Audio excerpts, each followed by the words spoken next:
મિત્રો આ છે વિક્રાંતા જીબ્રા. રોપણી પછી 66 દિવસે મરચાં લાગવાનું ચાલુ. ટોપ લેવલે નરવાઈ સારી, વાયરસ કોઈ જગ્યાએ ક્યાંય દેખાતો નથી, હાઈટે પણ સારી, તરીએ મોનોપોડિયા પણ પુષ્કળ. ખેડૂત છે કૃણાલભાઈ રમેશભાઈ રાઠોડ, તાલુકો ગોધરા, ગામ ગોધરા.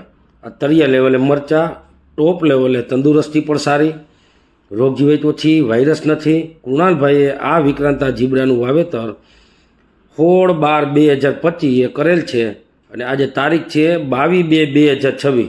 મરચાં ચાલુ અને થડમાંથી મોનોપોડિયા પણ પુષ્કળ દેખાય.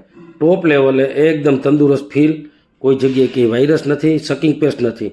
12મો મહિનો અને જાન્યુઆરી મહિનાની એ ઠંડી પણ પુષ્કળા સહન કરી ગઈ વિક્રાંતા જીબ્રાએ. ઠંડીમાંથીની અત્યારે આવી અવસ્થા ગણી શકીએ આપણે. હાઈટે સારી, તળિયે મોનોપોડિયામાં ક્યાંય વાયરસ નથી અને રોગ જીવાત પણ એકદમ ઓછી. આપણે ચેક કરી તો ફ્લાવરિંગ એ ચાલુ. વિક્રાંતા સીડ્સની વાયરસ પ્રતિકારક જાતોની માહિતી માટે આ પેજ ફોલો કરી જોડાઈ બધાય હવે સાથે મળીને અને મરચાં લાગવાનું ચાલુ.